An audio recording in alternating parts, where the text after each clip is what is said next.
Saya yang atur nanti. Ya, silakan Demian. Apakah? Bentar ya.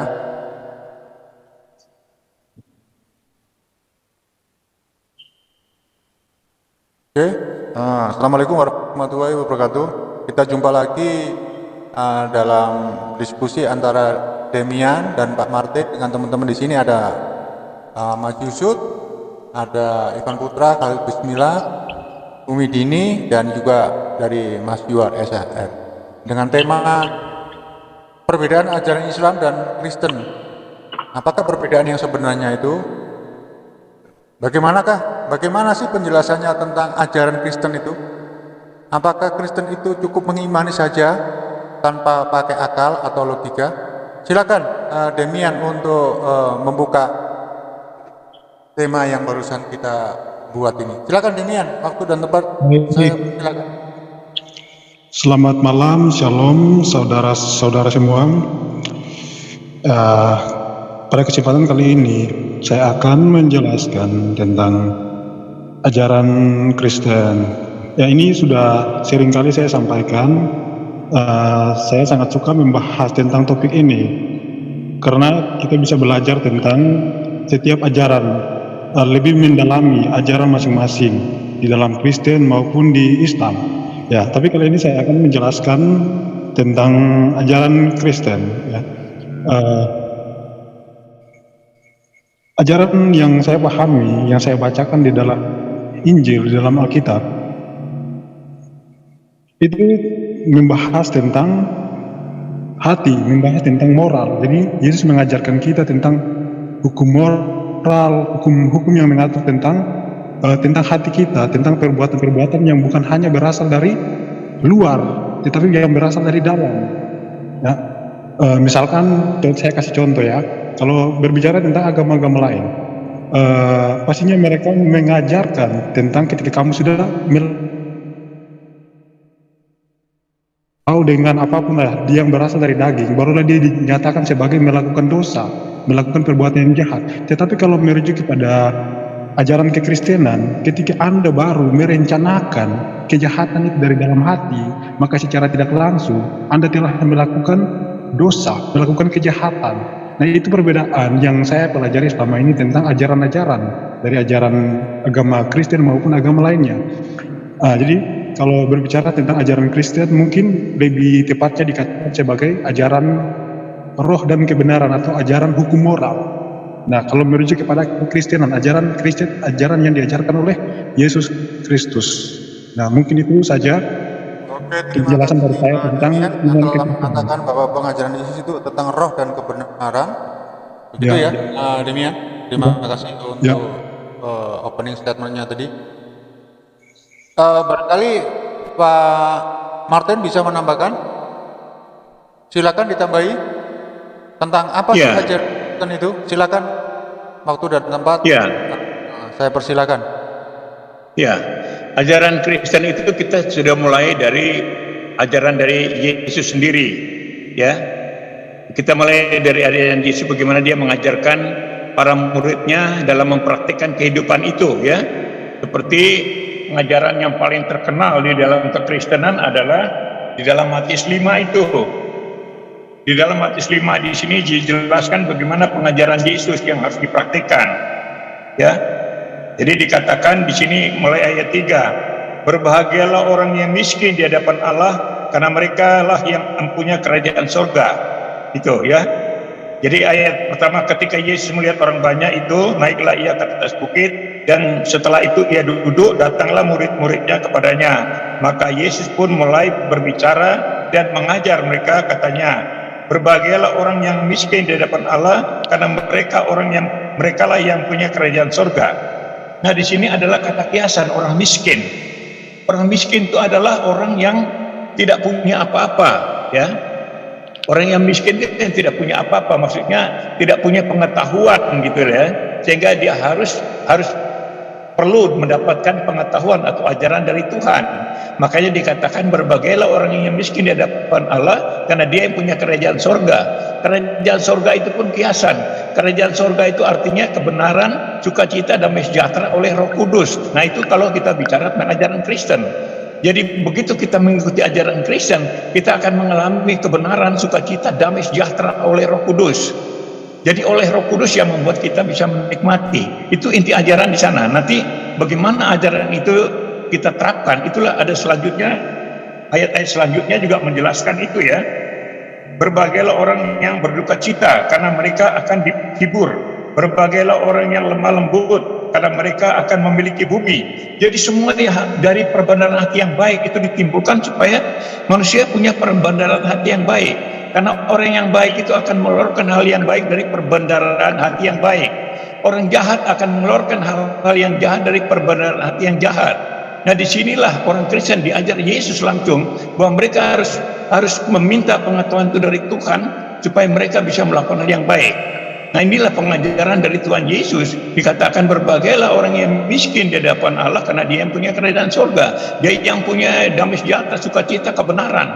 Tanpa pengetahuan dari Tuhan, yaitu iman itu tadi, tidak mungkin manusia bisa melakukan hal yang benar. Makanya dalam Kristen dengan iman itu kita harus melakukan. Jadi bukan hanya ibadah-ibadah ritual itu. Ibadah ritual itu bagus, tapi orang jahat pun bisa beribadah itu.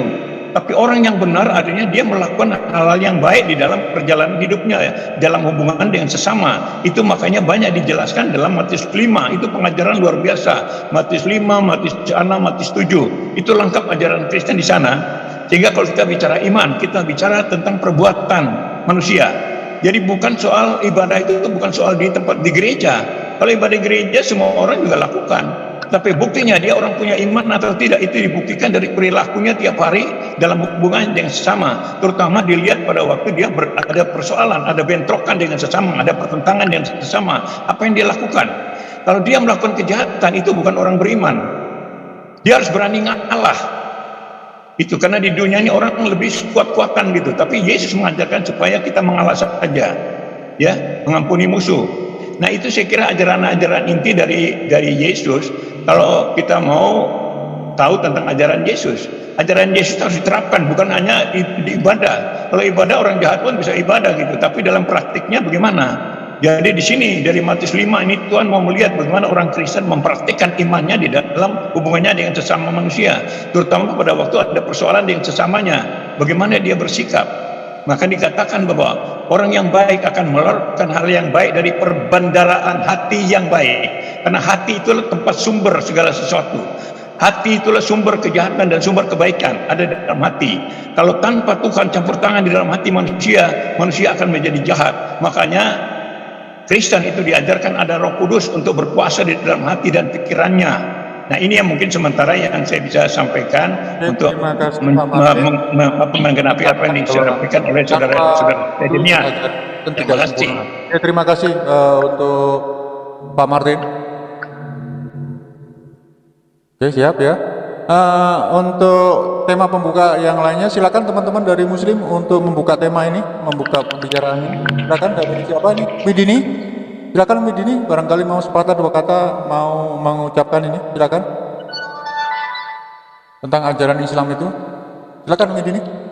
Oh baik, terima kasih Bang Zulfikar untuk malam ini. Kan sudah ada nih peserta yang mewakili itu ya, dari siapa tadi? Enggak apa-apa, Widini, dua kata aja. Oke, ya dianggap Pak. Terima kasih nih untuk teman-teman yang ada di Zoom meeting dan di room di live chat ya. Terima kasih. Kebetulan katanya barusan ada kabar dari bawah ini notisnya Umi Dini hilang dari pemberitahuan. Ya. Apa? Punya saya juga dicuekin aja. Yang penting bisa lagi. Iya ya. Jadi tentang mengenai ajaran Islam sendiri seperti tadi sudah disampaikan di awal, ajaran Islam itu adalah yang pertama adalah keimanan ya. Keimanan itu sudah jelas tertanam secara naluri, secara fitrah dan tentunya diimani. Jadi ajaran Islam itu adalah ajaran yang memang penuh dengan keimanan, jadi jangan salah penafsiran. Mengenai ajaran Islam itu tidak pernah terlepas dari iman, akal, dan ketakwaan. Begitu saja Pak Pendeta Martin, Pak Demian ya. Jadi untuk debat kali ini saya sebetulnya lagi benah-benah ini akun nih Pak Jul. Terima kasih. Ya. Ya, terima kasih pada Pak Zul ya sudah membantu saya. Ini saya masih membetulkan akun ya. Edit Silakan ya Pak Yusuf aja sama siapa tadi satu lagi Pak Halil ya. Silakan. Oke, terima kasih Pak. Silakan, karena Mbak Dini kan sebagai pengelola Zoom ini, makanya saya beri kesempatan untuk membuka sepatah dua kata. Silakan Yusuf untuk menjelaskan apakah ajaran Islam itu dalam rangka keislaman kita. Silakan. Oke, terima kasih Bang Jul atas waktunya. Assalamualaikum warahmatullahi wabarakatuh semuanya dan teman-teman yang menonton di live chat ya. Sudah kita ketahui bahwa ajaran Islam itu intinya adalah tauhid, yaitu mengesahkan Allah.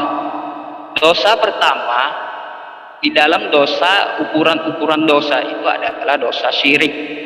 Maka dari itu syukur alhamdulillah apa yang diajarkan di agama lain itu lebih lengkap diajarkan di dalam agama Islam.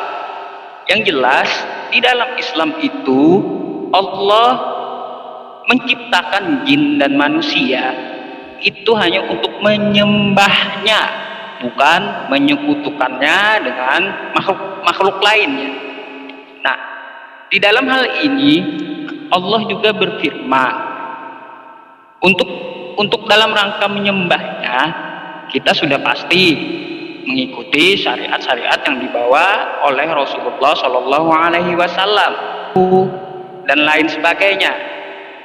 Dan terakhir mungkin dari saya ini untuk opening statementnya, mungkin saya akan membacakan surah Al-Asr ya. A'udzubillahi minasyaitonirrajim. Bismillahirrahmanirrahim. Wal asri innal insana lafi khusrin illal ladzina amanu wa amilus solihati wa tawasaw bil haqq wa tawasaw bis sabr. Artinya apa? Wal asri, demi masa, demi waktu. Innal insana lafi khusrin, sesungguhnya manusia itu telah merugi. Illal ladzina amanu, kecuali orang yang beriman. Wa amilus solihati, dan mengerjakan amal soleh. Wa tawasaw bil haq, dan memberitahukan tentang kebenaran. Wa tawasaw bis sabr, dan memberitahukan tentang kesabaran. Artinya di sini manusia itu rugi. Jadi di dalam Al-Quran, di dalam ajaran Islam, tidak menyembah Allah itu rugi. Artinya di dalam tauhid Islam jelas kita mengesahkan Allah Subhanahu wa Ta'ala untuk disembah, karena Dialah Maha Pencipta, lagi Maha Pengasih dan Maha Penyayang. Mungkin Bang Khalid bisa ditambahkan. Ya, bismillahirrahmanirrahim. Rabbis shrah li sadri wa yassir li amri wahlul 'uqdatam min lisani yafqahu qawli. Sebagaimana yang dikatakan Ahli Yusuf tadi, bahwa inti ajaran Islam adalah tauhid. Jadi Islam itu ajarannya adalah hablum minallah dan hablum minan nas. Hablum minallah itu adalah ajaran tauhid, yaitu mengesahkan Allah sebagai satu-satunya pencipta yang berhak untuk disembah. Ya, itu ajaran Islam. Untuk ajaran hablum minallah yaitu mengesahkan Allah. Ya, ajaran Islam itu mulai dari kita bangun tidur sampai tidur kembali itu sudah ada tuntunannya dalam Islam, ya. Sudah jelas. Ya, mulai kita lahir sampai kita mati juga jelas bagaimana tuntunannya. Dan masalah ibadah, ya Islam juga diatur. Masalah niat diatur, masalah gerakan sholat diatur, ada aturannya, ada tuntunannya, ya diatur. Jadi bukan cuma hanya gerakan fisik, tapi dalam sholat itu juga dan hati. Selanjutnya kita juga diajar tentang akhlak. Ya. Akhlak itu dalam Islam juga sangat diatur. Akhlak terhadap diri sendiri, akhlak terhadap orang tua, lengkap dalilnya. Akhlak terhadap tetangga, akhlak terhadap orang yang lebih tua, ya lengkap dalil dalam Islam. Ya, dan Islam itu adalah ajaran yang preventif. Apa itu ajaran preventif? Yaitu ajaran yang mengajarkan kita untuk menjauhi agar kita tidak terjatuh pada sesuatu yang buruk, sesuatu yang jahat. Saya ambil contoh, ya ada sebuah hadis bahwa Rasulullah ditanya, ya Rasulullah, bagaimana dengan orang yang zolim dan menzolimi. Ya, kalau bagaimana menolong orang yang zolim dan orang yang menzolimi? Kalau orang yang dizolimi kan kita tahu bagaimana cara menolongnya. Tapi kalau cara menolong orang yang menzolimi, ini ditanyakan kepada bagaimana caranya. Ya, caranya adalah mencegah dia dari menzolimi. Ya, beda dengan ajaran di agama Pak Martin, bahwa kalau kita tampar pipi kanan, kasih pipi kiri. Kalau ajaran Islam nggak boleh seperti itu, Pak. Itu artinya kita memberi keleluasan orang untuk berlaku zolim. Nggak boleh, Pak, dalam Islam itu, Pak. Jadi dalam Islam itu tidak diajarkan untuk mencegah orang untuk berbuat zolim. Tidak boleh ketika kita ditampar pipi kanan, kasih pipi kiri. Kenapa? Karena dia akan berdosa, Pak. Karena kita memfasilitasi dia berdosa, nggak boleh.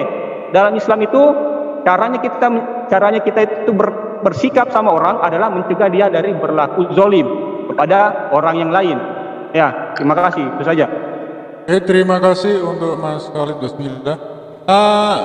Mas Valen atau Mbak Dini, tolong aku diberi C-host karena Mas Yusuf ini kadang-kadang tanpa sengaja suaranya keluar ini. Mbak Valen? Terima kasih ya untuk dari teman-teman Islam yang telah menjabarkan apa ajaran Islam yang sebenarnya itu. Untuk sesi selanjutnya, sesi bertanya ya. Silakan untuk teman Muslim bertanya kepada teman Kristen, apa dan bagaimana sih ajaran Kristen itu dibandingkan dengan ajaran Islam. Monggo, siapa ini yang mau bertanya? Yusuf, silakan bertanya. Mungkin Bang Khalid dulu, saya siapkan pertanyaan. Yusuf dulu, silakan ditanyakan. Sebentar Bang, saya lagi menyediakan pertanyaannya. Mungkin dari Bang Khalid, bisa Bang? Ya, baik. Ajaran katanya Kristen, ya diajarkan. Saya ingin tahu ajaran Kristen itu tentang apabila seseorang melakukan perbuatan musyrik, itu ajarannya bagaimana? Apa hukumnya bagi orang Kristen yang melakukan perbuatan musyrik? Itu aja ya. Silakan dijawab, Demian. Apakah ajaran Kristen itu tentang musyrik itu kalau nggak salah? Silakan, Demian. Pak Martin duluan dulu. Iya. Kamu dulu, jadi jangan dilempar-lemparkan begitu ya. Silakan, Demian. Ya, boleh saya duluan juga boleh lah. Apa siapapun yang jawab soalnya tim. Ya gini. Oke, ini kan ada saya gitu. Silakan, Demian. Oke, baik. Jadi pertanyaannya, jadi gini, kalau di dalam kekristenan, ketika ada orang itu, seorang dia melakukan kejahatan, ya, maka Tuhan akan memberikan dia hukuman selama dia hidup di bumi ini. Misalkan ketika dia melakukan kejahatan, maka Tuhan akan memberikan dia hukuman berupa apapun itu. Di dalam Injil Yesus berkata, barang siapa yang bermain dengan pedang, dia akan dimakan oleh pedang. Jadi contohnya seperti hukum timbal balik gitu.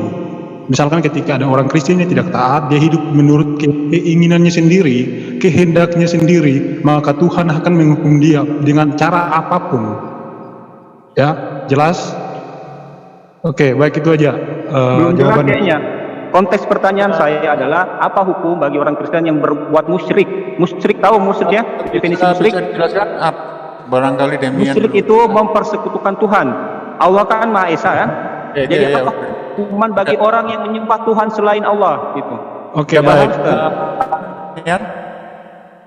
Oke, baik. Kalau merujuk kepada persoalan ya musyrik ya, ketika orang itu menduakan Tuhan atau menyembah kepada ilah lain, Tuhan lain, maka neraka. Kalau dalam kekristenan ya neraka baginya. Ya, jelas? Oke, jelas, Mas Khalid Bismillah, sudah jelas. Jadi ya? itu dosa berat, dosa besar apa dosa kecil? Jangan ditanggapi dulu, jangan ditanggapi dulu. Silakan Pak Martin untuk menambahi. Iya. Apa namanya seorang Kristen yang telah berbuat syirik gitu? Iya. Kalau dia berbuat syirik atau musyrik itu tadi berarti dia tidak percaya kepada Tuhan Yesus. Itu kuncinya di situ. Nah, kalau orang tidak percaya kepada Tuhan Yesus, dia akan menghukum dirinya sendiri. Itu bukti dulu deh ya. Dia akan membuktikan dirinya sendiri dengan perbuatan-perbuatan yang jahat. Karena Yesus itu mengajarkan yang jahat. Jadi kalau kita percaya kepada selain Yesus, kita akan melakukan hal yang jahat. Seperti tadi dikatakan bahwa orang Kristen itu salah karena tempeleng pipi kiri kasih pipi kanan. Kalau kita tidak mau diajar mengalah, jangan jadi orang Kristen. Karena kalau tidak jadi orang Kristen itu akan balas membalas. Dan di dunia ini kita tahu akhirnya yang kuat yang menang. Itu kalau mau balas membalas. Makanya Tuhan Yesus mengajarkan supaya mengalah, supaya tidak kacau hidup ini. Itu. Makanya itu kalau musyrik berarti dia meninggalkan Tuhan Yesus yang mengajarkan kebaikan. Itu aja gampang deh. Jadi orang musyrik apa tidak musyrik itu kita bisa lihat dari perbuatannya.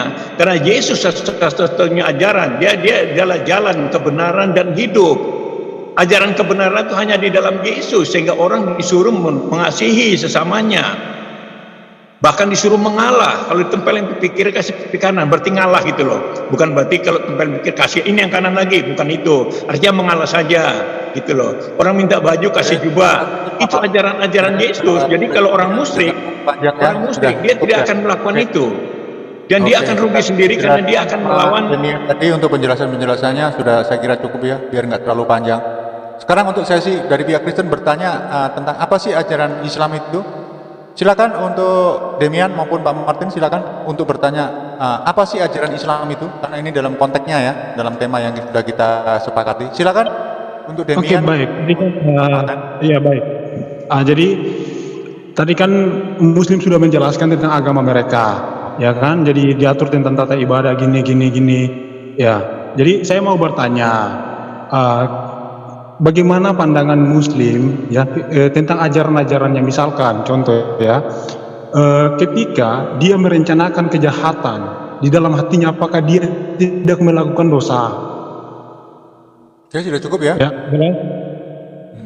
Terus bisa ditangkap ya pertanyaannya, apakah seseorang Apakah Islam mengatur tentang itu ketika melakukan kejahatan itu apa sudah termasuk dosa? Silakan dari teman Muslim untuk menjawab. Boleh. Mungkin saya tanggapi Bang Jo. Iya, silakan. Ini Demian, makanya aku bilang kan di dalam agama Islam itu ajarannya itu lengkap ya. Apa yang kamu tanyakan itu pasti ada jawabannya di dalam Islam. Kamu menanyakan sebelum orang itu berbuat jahat, apakah itu dihitung dosa? Kalau itu di dalam Islam, an-najobatu minal iman lagi. Inna amalu binniyat. Artinya semua yang kita lakukan itu tergantung dari niatnya. Nah, andaikan kita berniat jahat lalu kita kerjakan, sudah jelas itu adalah dosa. Baru niat tuh, jadi itu udah dosa ya, meskipun keadaannya itu setelahnya ada kendala. Tapi kalau dia niat jahat itu sudah terhitung dosa begitu. Tapi ada pengecualian yang lain-lain juga sih, sebenarnya banyak kalau menjabarkan ini. Nah begitu, mungkin dari Bang Khalid boleh menanggapi. Saya sih handle ya. Sudah cukup ya? Cukup Bang, cukup. Meskipun kita niat, katakanlah niat mencuri itu udah ada hitungannya. Mungkin hitungannya beda ya. Silakan untuk Mas Khalid Basmalah, barangkali bisa menekankan lagi itu masalah niat. Silakan Mas Khalid, bismillah. Silakan dibuka mic-nya. Mungkin saya bisa share dalil ya. Saya nggak bisa jawab kalau nggak pakai dalil. Ya, silakan. Ya, hadis Arba'in An-Nawawiyah nomor 37 dari Ibnu Abbas radhiyallahu anhu dari Rasulullah SAW tentang hadis yang beliau riwayatkan dari Rabbnya tabaraka wa taala. Beliau bersabda, sesungguhnya Allah menulis kebaikan-kebaikan dan keburukan-keburukan, kemudian menjelaskannya. Barang siapa yang berniat melakukan kebaikan lalu tidak mengerjakannya, maka Allah menulis itu di sisinya sebagai satu kebaikan yang sempurna. Dan jika dia berniat mengerjakan kebaikan lalu mengerjakannya, maka Allah menulis di sisinya sebagai 10 kebaikan hingga 700 lipat, hingga perlipatan yang banyak ya. Jika dia berniat melakukan keburukan lalu tidak jadi mengerjakannya, maka Allah menulis di sisinya satu kebaikan yang sempurna. Dan jika dia berniat melakukan keburukan lalu mengerjakannya, maka Allah menulis itu sebagai satu keburukan ya. Itu hadisnya. Oke, terima kasih untuk Mas Khalid Basmalah. Sekarang sesi bertanya lagi untuk dari pihak Muslim. Silakan bertanya kepada pihak Kristen. Dari pihak Kristen nanti dihadirkan juga berupa screenshot maupun ayat-ayat agar di sini kita semua, baik yang di Zoom maupun yang di live comment, sama-sama belajar bagaimana sih ajaran Kristen yang sebenarnya itu. Pakai data ya Mas ya Pak Martin sama Mas Demian. Silakan dari pihak Muslim untuk bertanya. Boleh dari saya, Pak. Boleh, silakan. Nah, teman-teman di dalam Kristen itu selalu menggembar-gemborkan ajaran kasih mereka, kan seperti itu. Nah, sesuai apa yang dikatakan oleh Yesus, kasihilah Allahmu dengan kekuatan akal budi dan hati.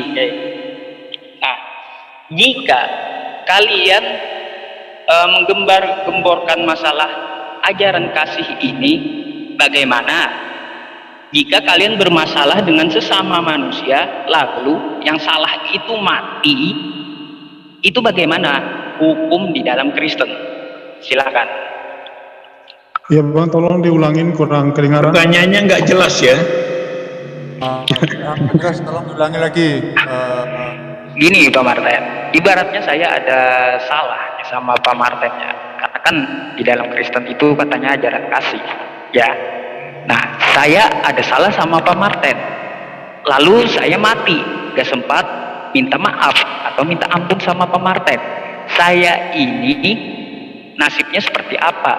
Apakah juga ditebus dosanya atau bagaimana begitu?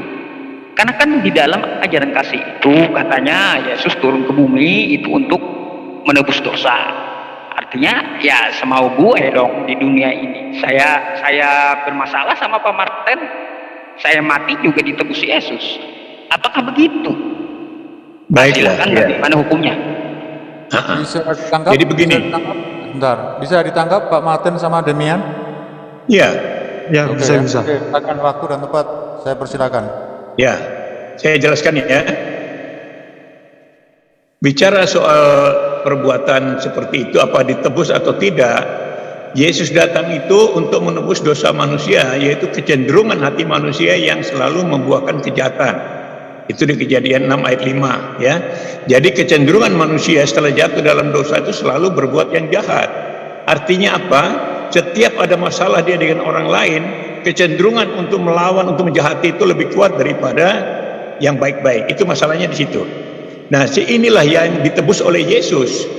Niat-niat jahat, niat-niat dari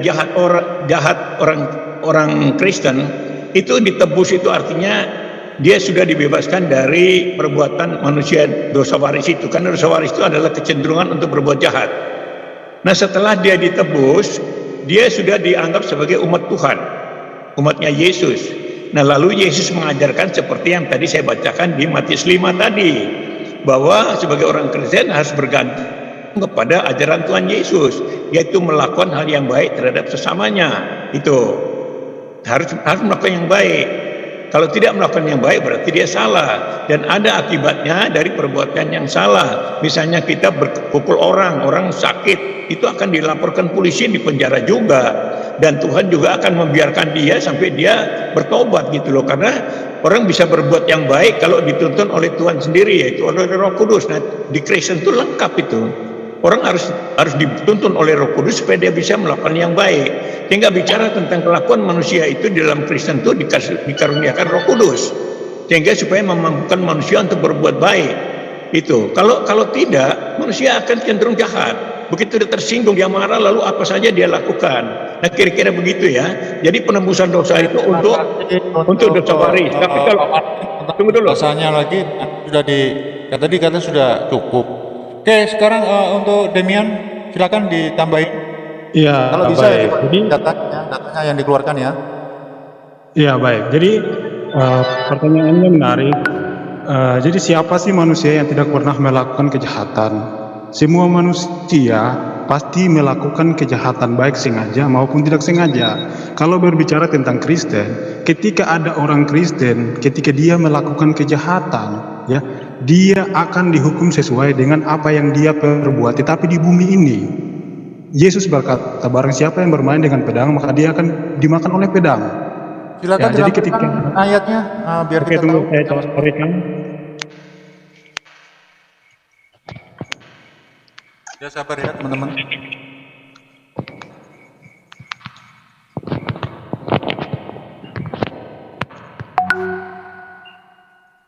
Ya, Matius 26 ayat 52. Bisa di-share screen-nya?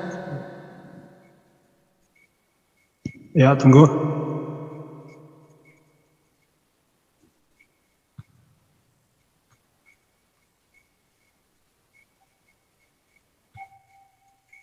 Ini ya, Matius 26 ayat 52. Sebab semua orang yang menggunakan pedang, mereka akan dibinasa oleh pedang.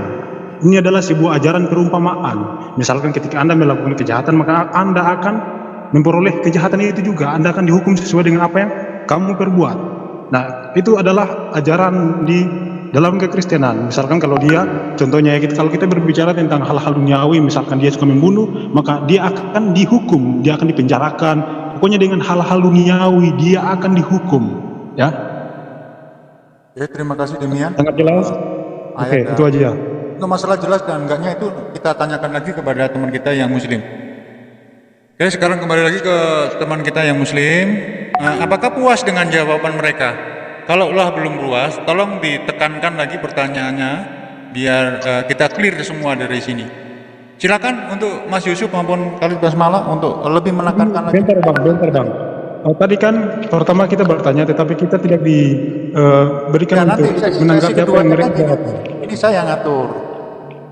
Saya ngatur ya. Jadi kamu sudah memberikan jawaban. Nah, sekarang katanya sama pihak muslim. Nanti kamu dapat giliran juga. Pihak muslim apakah puas dengan jawaban mereka? Kalau enggak puas, silakan menekankan lagi. Barangkali dari jawaban-jawaban teman Kristen yang berdua tadi itu ada yang kurang puas bagi teman-teman muslim. Silakan teman muslim. Iya, tadi pertanyaan saya seputar musyrik kan, dijawab oleh Pak Martin ya. Yang tadi sudah kita close. Kita memperkuat dari pertanyaan Mas Yusuf tadi loh, masalah apa tadi itu, dosa atau apa itu. Diperkuat aja itu. Apakah jawaban mereka berdua itu memuaskan? Oh, saya silakan ke Mas Yusuf kayaknya, karena dia yang bertanya. Ayo, mungkin bisa. Nanti saya nambahin saja terakhir. Ya, sebenarnya banyak yang ditanyakan lagi sih. Tapi kalau melihat dari jawabannya makin tambah banyak pertanyaan. Nanti ya Pak, mungkin setelah ini. Ya. Oke ya, sudah cukup ya. Oke, kalau sudah cukup, teman-teman masih menyimpan lagi pertanyaannya. Silakan dari pihak Kristen untuk bertanya kepada pihak Muslim, apapun itu ya, silakan ditanyakan. Iya, tadi pertanyaan saya ya, tadi ada yang mengatakan bahwa orang Kristen itu ditempelin pipi kiri kasih pipi kanan, itu berarti tidak cocok, tidak sesuai dengan akal, kan gitu kira-kira maksudnya itu. Nah sekarang saya tanya pada saudara-saudara. Maaf, tadi tidak ada pertanyaan masalah ayat yang dibahas itu, justru Pak Martin sendiri yang mengatakan ayat itu. Yang saya dengar tadi pihak Muslim tidak ada pertanyaan masalah ayat itu, tidak ada. Sekarang tentang tempeleng. Iya, tempeleng. Kan ada yang menanggapi ajaran Kristen. Bukan Pak Martin akan ada yang memprotes ataupun mengutik-utik ayat tadi. Tidak ada. Saya lihat di sini tidak ada. Sekarang Tidak apa-apa, tidak apa-apa. Ya, makanya saya luruskan. Tolong yang lainnya diam, saya luruskan. Sekarang giliran Pak Martin bertanya kepada pihak Muslim. Silakan Pak Martin, Mas Demian. Iya, ini pertanyaan saya. Kalau misalnya Muslim ditempeleng itu bagaimana? Apa reaksinya apa gitu loh? Itu yang saya tanya, itu gampang aja kan? Bagaimana seorang Muslim kalau tadi orang Kristen ditempeleng pipi kiri kasih pipi kanan. Nah, bagaimana orang Muslim kalau ditempeleng itu bagaimana reaksinya sesuai dengan Al-Quran gitu? Silakan dari Mas Khalid maupun Mas Yusuf. Kalau kita ketika kita mau ditempeleng, sebagaimana saya tadi jelaskan tentang hadisnya, bagaimana menolong orang yang menzolimi, yang mencegah dia dari menzolimi dengan cara apa? Menangkis, ya, atau misalkan kita menjaga jarak sama dia, atau seperti yang dilakukan oleh Nabi Isa, ketika misalkan sudah ditempeleng, ya tanya, kenapa kau tempeleng saya? Ditanya, jangan dikasih pipi kanan, ditanya, kenapa? Apa alasannya? Kenapa kau tempeleng saya? Ya kan gitu. Kalau misalkan kita ingin membalas, dalam Islam diperbolehkan, tapi tidak boleh melebihi. Tidak boleh melebihi dari apa yang telah dilakukan pada kita. Tidak boleh melampaui batas. Kalaupun kita maafkan, itu lebih baik. kalaupun kita maafkan itu lebih baik, dan Allah Subhanahu wa taala menjanjikan pahala yang besar bagi hambanya yang memaafkan. Ya, itu jawaban saya. Ya, jadi berarti boleh membalas ya. Sebentar Pak Mantir, bisa di-share hadisnya? Mas Khalid? Bisa di-share hadisnya, Mas Khalid? Boleh. Saya cari dulu. Jawaban kamu, silakan. Sabar ya, yang lainnya. Tentang pertanyaan Pak Martir tadi, kalau pihak muslim ditempeleng itu bagaimana di Al-Quran? Sebenarnya ada Al-Quran, ada hadis ya. Kita tunggu dulu Mas Khalid Basmalah. Sambil menunggu Mas Khalid Basmalah untuk men-share hadis yang akan ditampilkan, silakan Mas Yusuf untuk menambahi, barangkali bisa menambahi.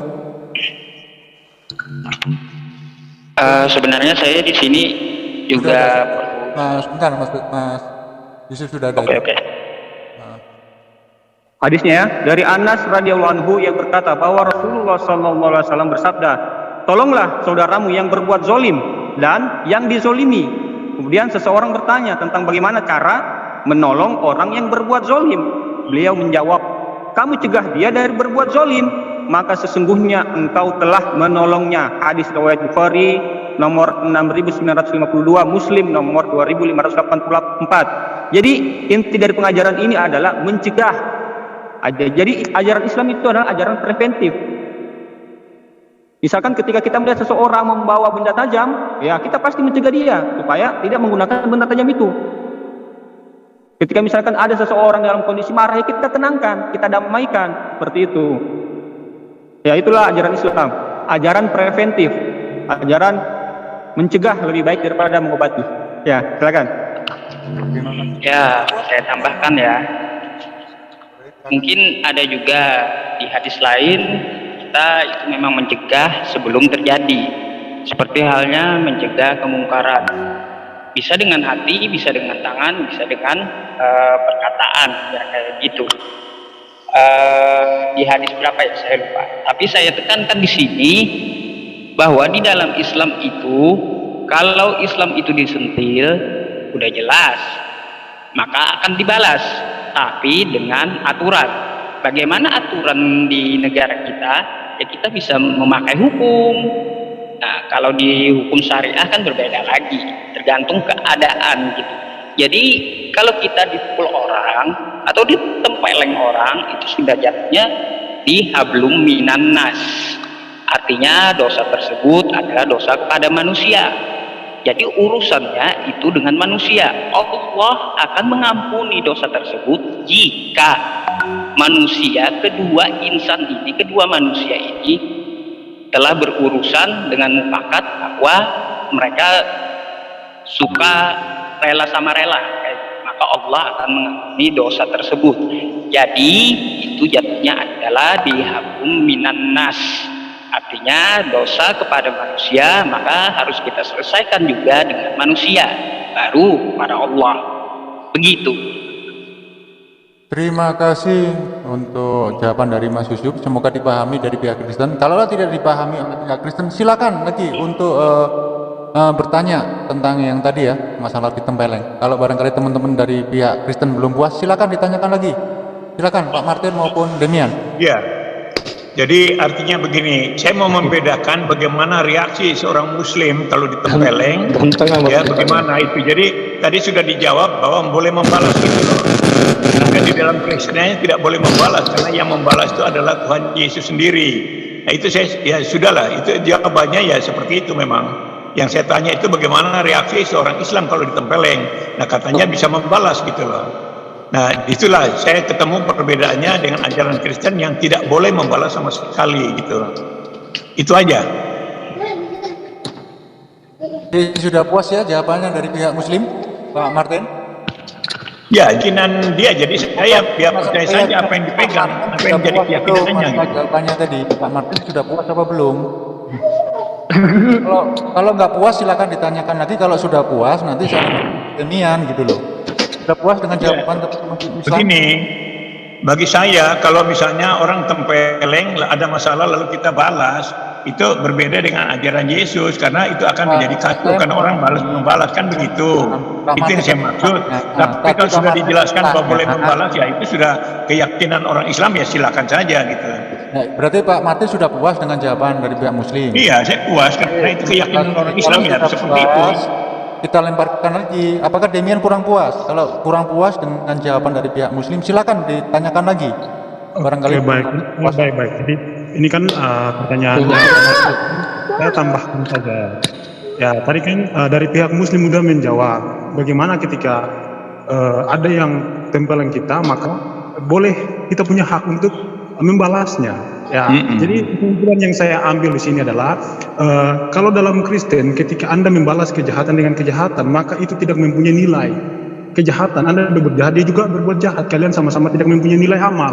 Kalau dalam Kristen, ketika ada orang yang berbuat jahat kepada kita, maka kita membalasnya dengan kebaikan. Dan kita itu mempunyai nilai amal, nilai kebaikan. Nah, itu mungkin bisa dipahami oleh para Muslim. Jadi orang Kristen disuruh untuk menyembah dalam roh dan kebenaran. Dipahami atau tidak dipahami? Apakah kalian memahami ataupun puas dengan jawaban dari Muslim? Saya tambahkan saja. Dari ini kan pertanyaannya Pak Martin. Jadi itu aja. Bukan pertanyaan tadi itu sudah tanyakan puas apa tidak. Kalau nggak puas, kamu bisa tanyakan lagi. Kurang mendengar itu Bang Jul, jawaban saya mereka itu. Nggak apa-apa. Kalau kalian kurang puas, silakan bertanya lagi. Apakah kalian sudah puas jawaban pihak Muslim? Ya, puas. Ya, kita sudah puas karena kita sudah tahu itu prinsip dasar orang Muslim gitu. Kalau sudah puas, sekarang saya sih bertanya pada pihak Kristen lagi atau pihak Muslim ya. Silakan dari pihak Muslim untuk bertanya lagi kepada apa sih ajaran. Tunggu giliran kami bertanya dulu dong. Dari kan Muslim udah bertanya. Tadi kamu kan bertanya, pihak Muslim menjawab dan kamu tak tanya lagi. Kamu puas. Berarti kan ini pertanyaannya dari pihak Muslim sekarang. Ingat itu ya. Tadi puas kan puas. Ya, sekarang pihak Muslim yang bertanya kepada pihak Kristen, nanti saya gilir kok itu saya gilir. Insya Allah saya coba ini. Silakan dari pihak Muslim untuk bertanya. Bang Khalid, boleh saya duluan Bang Khalid? Saya mau share screen. Mungkin satu kali lagi lah ya. Setelah ini Bang Khalid boleh bertanya. Boleh share screen Bang. Ya, membalasnya sesuai hukum yang berlaku. Wah, sebentar ya. Hidung saya ketutup nih. Oh, udah di-share ya. Pak Martin Ale, tadi ada hal menarik tentang jawaban saya. Ya. Itu dosa waris dari mana, Pak Martin Ale? Nah, di sini di Kejadian 3, di situ tidak ada Allah mengutuk Adam, tetapi Allah mengutuk tanah dan ular. Lalu dari mana dosa waris tersebut? Ajarannya didapat dari mana? Nah, terus kemungkinan ada berkaitan dengan pertanyaan saya yang saya share screen ini, Pak Martin Ale. Tetapi Tuhan Allah memanggil manusia itu dan berfirman kepadanya, di manakah engkau? Di sini kok kenapa Tuhan tidak tahu gitu? Silakan dijawab. Bisa dipahami Pak Martin pertanyaan? Iya kan? Ya. Ya, namanya dosa waris itu adalah kecenderungan orang untuk berbuat dosa. Seperti misalnya Hawa waktu dia suruh Tuhan jangan makan tapi dia makan. Lalu dipengaruhi oleh iblis itu sehingga dia berbuat dosa. Lalu kutukan Tuhan ada di Kejadian 3 ayat 14 sampai 19. Ular dikutuk, Adam menjalar dengan perutnya dan makan debu tanah. Perempuan akan menderita waktu melahirkan. Lalu laki-laki atau manusia itu akan berusaha dengan jerih lelahnya, tapi semak duri dan rumput duri yang dihasilkan. Artinya apa yang dia kerjakan untuk hidupnya itu tidak memadai gitu loh. Nah, itulah kutukan hukuman manusia, sehingga sampai sekarang kita lihat manusia banyak yang berbuat dosa karena mereka harus mendapat kehidupan. Tapi kehidupan ini sulit karena dikatakan bahwa jerih lelahmu akan menghasilkan semak duri dan rumput duri, artinya akan sia-sia gitu loh. Nah, itulah kutukan terhadap manusia, dan sampai sekarang begitu banyak manusia yang menderita gitu ya. Lalu pertanyaan kedua tadi apa? Satu itu aja. Kenapa? Iya, ada kaitannya nih Bang Yul. Ya, Di situ kan Pertanyaan Tuhan kedua bertanya tadi apa? di mana. Pertanyaan kedua tadi itu ada kaitannya dengan dosa waris itu. Di manakah engkau? Kok Tuhan bisa nggak tahu ya kayak gitu? Sampai lengah Tuhannya. Tidak tahu tentang Bapak baca aja di Kejadian 3 ayat 9. Tetapi Tuhan Allah memanggil manusia itu, berfirman kepadanya, di manakah engkau? Kok Tuhan bertanya, nggak tahu dia. Sampai Hawa itu memakan buah yang dilarang kayak gitu. manusia diberi kehendak bebas ya. Setelah manusia diciptakan menurut gambar dan rupa Allah, artinya sempurna, itu manusia dikasih kehendak bebas. Makanya Tuhan katakan, semua buah pohon di tengah-tengah taman, semua pohon di taman ini boleh kamu makan buahnya dengan bebas. Tetapi buah pohon di tengah-tengah taman ini jangan kau makan, karena pada hari yang kau makan engkau mati. Artinya manusia diberi kebebasan untuk memilih, gitu loh. Jadi kebebasan free will itu Tuhan berikan. Nah sekarang sampai sekarang pun Tuhan berikan kepada manusia, mau percaya kepada Tuhan atau tidak. Manusia bebas saja sekarang, mau percaya atau tidak silakan. Tapi kalau tidak percaya ada resikonya. Nah percaya juga sama yang mana? Kalau salah percaya juga ada risikonya, menderita juga gitu. Itu maksudnya seperti itu. Jadi bukan Tuhan tidak tahu, memang Tuhan beri kebebasan untuk memilih mana yang baik menurut kamu. Nah disinilah makanya saya lalu mendapat gambaran tentang akal manusia yang bobrok itu, yang tidak tahu kebenaran. Tuhan sudah bilang jangan makan, malah dia makan hanya karena dia lihat itu bagus. Lalu dipengaruhi oleh iblis. Nah manusia ini umumnya dihasut oleh iblis untuk melihat sesuatu itu menjadi jahat, menjadi salah gitu loh. Nah itu kira-kira penjelasan saya yang singkat begitu tuh. Oke, terima kasih Bang Martin. Silakan Demian untuk memperkuat. Ya, baik. Bang Jul, Tahan dulu, Yusuf tahan dulu. tadi jawaban saya itu kurang puas ya. Kayak Iya, gitu. nanti saya tunggu nanti. Silakan Demian. Ya, baik. Jadi kalian harus paham dulu apa itu dosa waris. Dosa waris itu bukan dosa ayah kita dosa ayah kita nanti kita yang tanggung atau anak-anak kita yang tanggung. Dosa waris itu seperti ini, karena Adam telah berbuat dosa, maka kita pun ikut melakukan dosa. Kalau itu bukan dosa waris, misalkan ya Adam berbuat dosa, maka kita semuanya tidak berbuat dosa. Faktanya kan kita semua berbuat dosa juga. Ya kan berarti dosa waris itu maksudnya seperti itu. Bukan dosa ayah kita ditanggung kepada kita atau ditanggung kepada anak-anak kita. Itu kan yang selalu disalahpahami oleh orang-orang Islam. Mereka menganggap dosa waris itu seperti dosa yang diturunkan turun-temurun. Iya kan, yang kalian pahami kan seperti itu. Jadi itu sama sekali kalian gagal fokus, gagal paham tentang dosa waris. Nah, kemudian tentang Tuhan, apakah Tuhan tidak tahu? Karena ketika Adam dan Hawa mereka berbuat dosa dan mereka terpisah dengan Tuhan di dalam taman itu, dan Tuhan datang kepada mereka dan berkata kepada mereka, di manakah engkau? Ya maksudnya kan gitu kan, bukan berarti karena Tuhan tidak tahu di mana mereka, supaya mereka tahu bahwa Tuhan sedang mencari mereka, bukan berarti Tuhan tidak tahu. Jadi kalian jangan gagal fokus dan berkata bahwa memanipulasi kata, berarti kok kalau Tuhan itu maha kuasa kok masa dia tidak tahu Adam dan Hawa di mana, sehingga dia berkata di manakah engkau, ya kan? Nah mungkin itu saja Bang Yusuf jawaban dari saya. Dari Demian, jadi nggak usah menjaga kita itu gagal fokus ataupun tidak mengerti. Itulah keimanan kita. Kami melihat jawaban-jawaban kamu, mungkin teman-teman Islam di sini belum puas ya. Itu sudah kembali kepercayaan. Jadi nggak usah kita menyerang personal ya. Kamu gagal fokus atau bagaimana? Bukan masalah gagal fokus. Itu pengertian kita begitu ya. Tolong dijaga. Biar kita diskusinya enak. Kita di sini sama-sama belajar. Ya, saya kira teman-teman Muslim pasti tidak puas. Berantakan. Nggak nyambung. Kita stop, nggak nyambung. Kita stop, kembali ke kepercayaan kita masing-masing dan kembali ke audien. Mana di antara teman-teman di sini yang memberi penjelasan secara gamblang dan mudah dimengerti? Itu terserah sama audien di sana. Ya, audien yang menilai. Jadi kalian di sini nggak usah menjat, wah kamu nggak bisa mengerti, kamu gagal fokus, itu sudah di luar konteks. Jangan menyerang. Itu saya nilai itu sudah menyerang ya. Oke ya, bisa dipahami biar diskusi ini sehat. Silakan untuk dari pihak Kristen untuk bertanya lagi kepada pihak Muslim tentang apa sih ajaran Islam itu yang sebenarnya. Silakan dari Pak Martin maupun dari Demian, silakan bertanya. Bagaimana pemahaman umat Islam tentang pemahaman tentang dosa itu? Karena Bisa diulangi Pak Martin, putus suaranya. Pak Martin sepertinya koneksinya bermasalah ini. Cek Pak Martin, cek koneksi. Kedengaran nggak? Ya sudah. Silakan dilanjut. Pelan-pelan aja Pak Martin, biar kita bisa menangkap dengan Saya jelas. tanya itu di Al-Baqarah ayat 30. Karena Allah menciptakan manusia yang akan merusak dan menumpahkan darah. Itu gimana menurut pendapat Anda itu?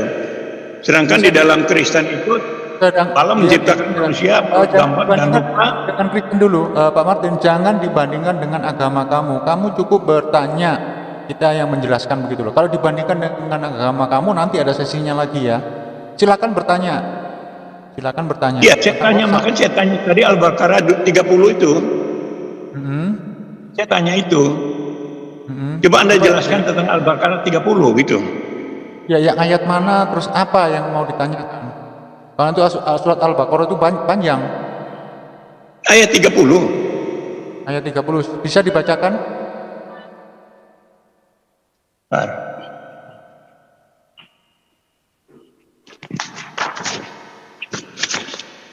Allah menciptakan orang yang akan merusak dan menumpahkan darah. Itu intinya di situ tuh. Bahwa Allah menciptakan manusia yang akan merusak dan menumpahkan darah. Ya, yang ditekankan surat Al-Baqarah ayat 30 yang iya, itu yang saya tanya. Bagaimana saudara yang Islam bisa menjelaskan itu? Oke, terima kasih untuk pertanyaannya. Silakan dari pihak Muslim untuk menjawab pertanyaan dari Pak Martin yang sepertinya belum paham surat Al-Baqarah. Silakan dijawab dengan hasbul nusulnya dan lain sebagainya. Silakan dari pihak Muslim dijawab. Siapa dulu? Saya atau Bang Adit? Kamu boleh. Silakan. Oke, Pak Martin Ali. A'udzubillahi minasyaitonirrajim. Di dalam surah Al-Baqarah ayat 30 itu menceritakan bahwa Allah itu ingin menjadikan makhluk baru, yaitu manusia. Di situ malaikat komplain, ngapain menciptakan manusia, mereka cuma akan menumpahkan darah kayak gitu. Jadi artinya di sini itu adalah sebuah komplain dari malaikat kepada Tuhan Maha Pencipta, begitu. Karena malaikat tahu manusia ini lebih sempurna diciptakan dari mereka, yaitu mempunyai kehendak bebas. Jadi mereka bebas melakukan apapun, termasuk pertumpahan darah, begitu. Nah, artinya di sini di ayat ini itu adalah komplainnya malaikat kepada Tuhan Maha Pencipta, kepada Allah Subhanahu wa Ta'ala. Manusia itu kalau diciptakan, kata malaikat, hanya akan menumpahkan darah karena mempunyai kehendak bebas. Itu aja sih, nggak ada masalah di situ. Oke, mungkin dari Bang Khalid, silahkan. Silakan dari Mas Khalid, Bismillah. Ya udah cukup kayaknya, nggak perlu nambahin, sudah jelas kayaknya. Kalau itu kan jelas bisa merupakan protes iblis ya, yang saya agak tahu sedikit-sedikit itu. Yang lainnya mau menambahkan? Saya kira cukup ya. Dari pihak Kristen, apakah masih ada yang mau ditanyakan lagi atau masih kurang puas dengan jawaban dari pihak Muslim tentang surat Al-Baqarah tadi yang membuat penasaran Pak Martin? Silakan Pak Martin kalau barangkali belum kepuasan. Artinya bahwa Tuhan izinkan perbuatan itu karena ada kehendak bebas kan. Jadi manusia boleh melakukan hal yang jahat itu, menumpahkan darah, ya, merusak dan menumpahkan darah. Karena di dalam Alkitab dikatakan Allah menciptakan manusia bergambar dan rupa. Jangan dibandingkan dengan Alkitab, jangan dibandingkan. Jadi kapasitas. Oh gitu, oke lah. Ya berarti bahwa di dalam Al-Baqarah 30 itu Allah memberi kebebasan kepada manusia untuk berbuat yang jahat, begitu. Bisa dijawab Mas Yusuf ataupun ada kurang pengertian, makanya dijelaskan lebih gamblang, pelan-pelan, gamblang agar teman-teman Kristen memahami tentang surat Al-Baqarah tadi. Silakan, yang gamblang, akurat dan jelas. Pak Martin, tadi dari penjelasan saya apa yang dikomplainkan, ditekankan Pak Martin? Sorry, bisa diulangi nggak? Bisa diulangi? Ya, tadi kan Anda bilang ada kehendak bebas untuk melakukan apa saja, termasuk kan berbuat yang jahat, merusak dan menumpahkan darah, kan itu kan. Jadi berarti Allah Subhanahu wa Ta'ala itu mengizinkan orang untuk melakukan itu, gitu. Kira-kira gimana menurut Anda? Nah, di sini Allah memberikan kehendak bebas. Artinya itu adalah kehendak manusianya sendiri. Ya, Pak Martin ya. Jadi mereka mau berbuat buruk atau berbuat baik itu terserah kehendak manusianya sendiri. Makanya Allah menciptakan surga dan neraka. Siapa yang mengikuti Allah, ajaran Allah, apa yang diajarkan Allah melalui nabinya, itu sudah pasti jelas balasannya itu adalah surga. Nah, apabila dia ingin mengikuti hawa nafsunya, kehendak bebasnya, kehendak yang jahat, ya sudah, Allah menciptakan neraka. Kan simple, bukan berarti Allah mengizinkan, tapi memang free will-nya manusia itu berbuat buruk dan berbuat baik. Makanya saya katakan di situ manusia itu sempurna daripada malaikat. Paham, Pak? Ya, Kalau boleh Pak- saya tanya lagi? Ya silakan. Bukan pertanyaannya, ini puas apa tidak? Ya, belum puas. Ya kalau belum puas nggak usah dilanjutkan karena itu menyangkut kepercayaan kita masing-masing Pak Martin sesuai dengan defendernya Pak Martin kan begitu. Saya tambahkan ya. Bisa ditambahkan, bisa. Jadi seperti ini, konsep free will juga kan ada di agama Bapak, ya kan? Jangan serang ayat mereka. Kamu cukup menjelaskan biar Pak Martin Ya. paham apa yang kita percaya surat Al-Baqarah ayat 30 tadi. Ya, sebagaimana yang dijelaskan Ahli Yusuf tadi bahwa Allah Subhanahu wa taala bermaksud menciptakan khalifah fil ard, yaitu Adam alaihissalam dan anak keturunannya.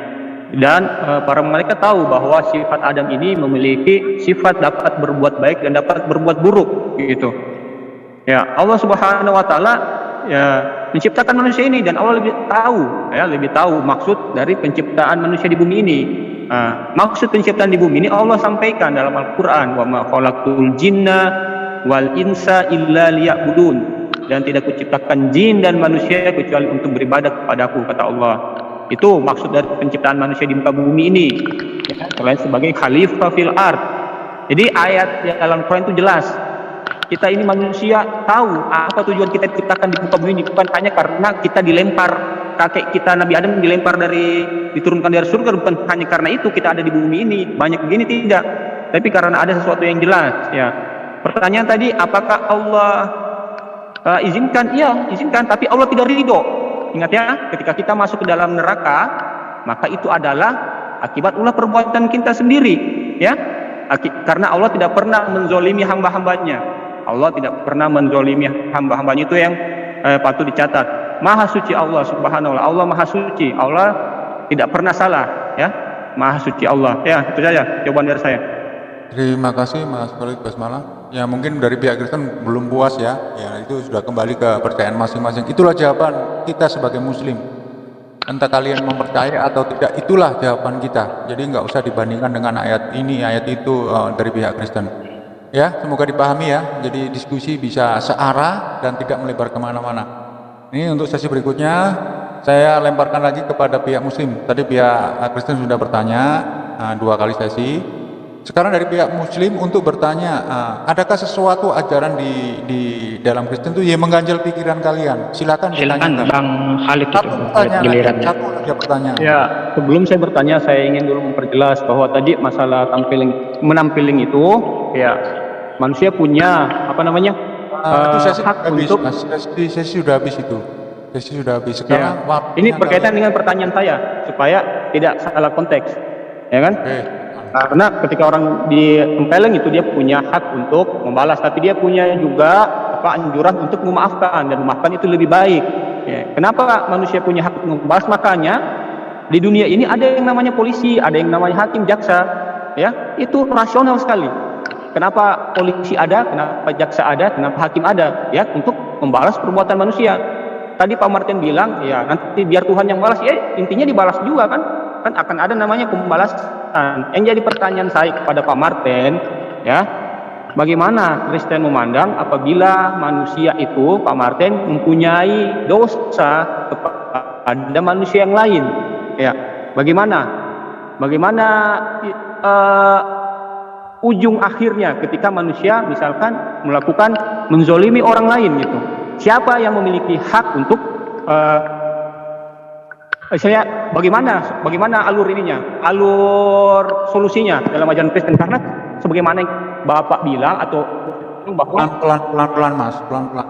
Makanya tadi kan saya bilang nggak usah dijelaskan yang tadi. Oh, iya. Makanya bingung sendiri kan. Sekarang coba bertanya yang fokus, jelas dan akurat. gini, apakah dosa sesama manusia juga sudah ditebus sama Yesus? Itu saja inti pertanyaannya. Apakah dosa sesama manusia juga sudah ditebus sama Yesus? Ya, itu saja. Nah, oke, Iya. silakan dari Pak Kristen untuk menjawab. Ya, Pakai dalil Pak. Baiklah. Pak Martin, pakai dalil, pakai Baik, ayat biar kita sama-sama belajar. Ya. Silakan. jadi giliran saya ya. Jadi Ya, silakan. tadi kan kita sudah bicara tentang dosa waris, yaitu dosa kecenderungan hati manusia untuk berbuat dosa. Lalu Tuhan mengadakan permusuhan sehingga ada penebusan dosa. Lalu orang-orang yang melakukan dosa, yang masih memiliki kecenderungan itu diampuni oleh Tuhan Yesus. Berarti kita dibenarkan oleh Tuhan karena kita sudah dibebaskan dari kecenderungan untuk berbuat dosa. Nah, setelah kita menjadi orang Kristen, masih ada juga orang yang berbuat dosa. Ya kan begitu, masih salah juga. Itu pertanyaannya kan.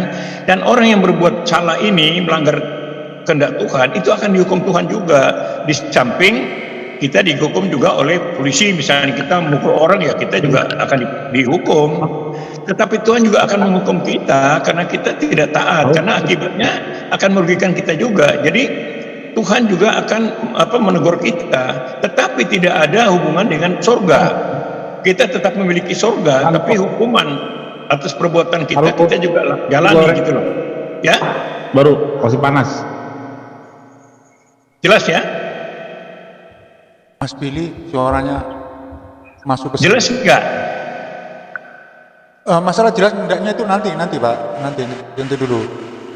Mas Demian bisa memperkuat lagi jawaban dari Pak Martin tentang pertanyaan dari Mas Khalid Bismillah tadi.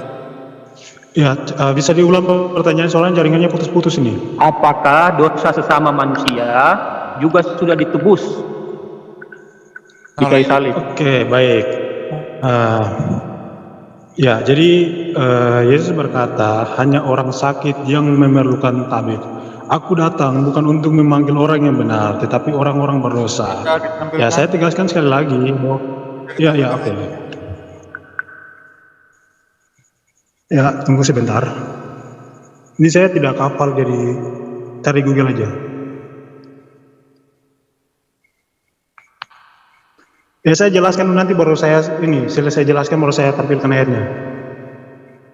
Kalau bisa ditampilkan ayatnya, baru kita nanti bisa baca bareng-bareng, baik di sini maupun di live comment. Kita tunggu kok.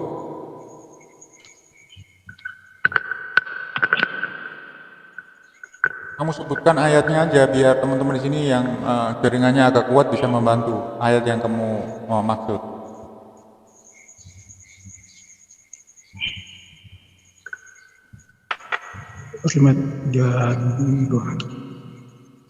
Sebentar.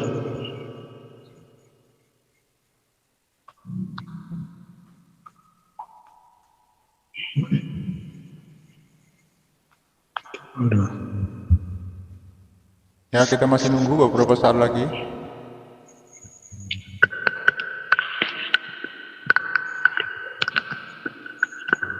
Ya, oke baik, saya screen ya.